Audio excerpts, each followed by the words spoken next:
আসসালামু আলাইকুম বন্ধুরা, আজকের এই সিম্পল ভিডিওতে সিম্পল একটা টপিকে আমি আপনাদের দেখাবো যে আমার এই বাইকটাতে বৃষ্টির মধ্যে আমি কোথায় রাখি, কিভাবে রাখি, কেন রাখলাম, কি ক্ষতি হওয়ার কারণে রাখলাম, কয় টাকা দিয়ে এই ছাউনিটা বানাইলাম, বিস্তারিত এই ভিডিওতে আমি আপনাদের সাথে শেয়ার করবো। ভিডিওটা দেখেন। হয়েছে কি মনে করেন, আমি এই জায়গা ওই বৃষ্টি যেদিন শুরু হলো আমার মনে আছে, মানে এই 4-5 দিন আগে প্রথম যেদিন বৃষ্টি শুরু হলো বিকেল থেকে শুরু হলো, এগার রাত পর্যন্ত কোপা বৃষ্টি হলো।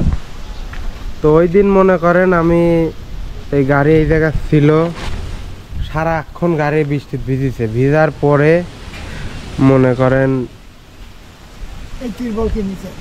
মানে গাড়ি প্রচুর পরিমাণে গাড়ি ভিজেছে। মানে সকাল বিকেল 3টে থেকে দেখা যাচ্ছে যে রাত 10টা-11টা পর্যন্ত একটানা বৃষ্টি হওয়ার ফলে হলো কি, আর গাড়িটা মানে মাপ ছাড়া ভিজলো। ভিজার পরে দেখি আমার গাড়ির হর্ন মনে করেন পানি গেল, তারপরে মিটারের ভিতর মানে যে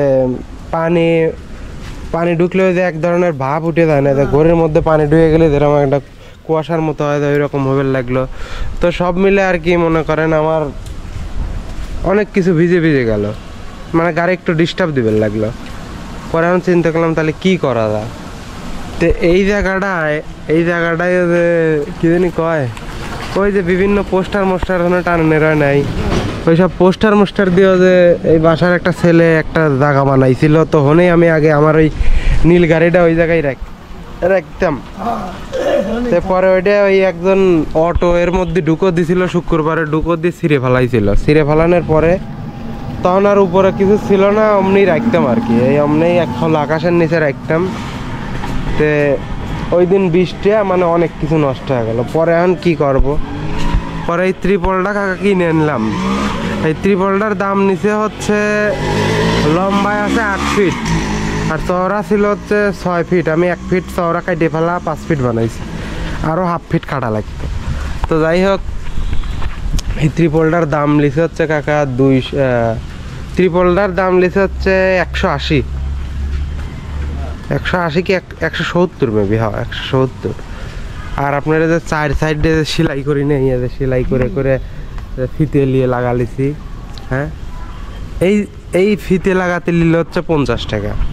টোটাল 220 টাকা আমার খরচ হয়েছে।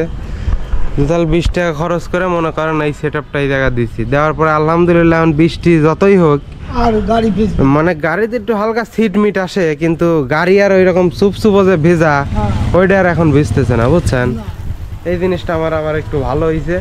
তো কালকে আমি আবার আসার পরে দেখি কাকা এই জায়গা মানে পানি বাইজে, মানে এখানে একটা বল ফুলিয়ে রয়েছে, ঠিক আছে, মানে পানি বাইজে, মানে একজনে সুই দিয়ে ফুটো দিলে একদম ফাইটে পড়ে যাবে, ঠিক আছে।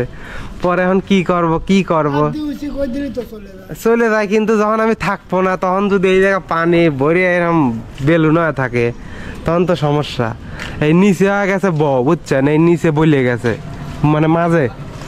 পরে কি করলাম, এই গাছের থেকে এই গাছে একটা দড়ি টানালাম, বুঝছেন, এই দড়িটা টানা এই মাঝখান দিয়ে একটা দড়ি দিলাম ওই বাটামে, যাতে মানে এই মধ্যে, হ্যাঁ, যাতে দুই সাইডে করে যায়, মধ্যে যাতে দাইবে না যায়। এই জায়গা দাইবে গেছিল, বুঝছেন, এই জায়গা ঢিলা দাইবে গেছিল, এখন আর দাববিল না। এখন মনে হয় পানি পরে অর্ধেক এই মধ্যে চলে যাচ্ছে, অর্ধেক এই মধ্যে চলে যাচ্ছে, আর তখন সব এই মধ্যে জ্বর হয়তো। তো এলে মনে করেন আমার এই সেট আপটা। তো এখন আল্লাহ দিলে গাড়ি আর ভিজতেছে না, কিন্তু এখন বৃষ্টির সময় তো ওই সিট মিট আসে। আমার আবার গাড়িটা আর কভার আছে, ওই কভারটা দিয়ে গাড়িটা ডাইয়ে দিলে মনে হয় গাড়িটা ফুলছে। তো এলো আমার 230 টাকার গাড়ি বৃষ্টির হাত থেকে বাঁচানোর জন্য খরচ। তো সিস্টেমটা কি কাকা খারাপ হয়েছে? 5 লাখ টাকার গাড়ির পিছনে 230 টাকার খরচ যদি না করি। তো এটাই ছিল আজকে হচ্ছে আমার সেট আপ, ত্রিপলের সেট আপ। মাত্র 220 টাকায় আমি এই গাড়ি টাকার ব্যবস্থা করছি। আপনাদের কেমন লাগছে অবশ্যই আমাকে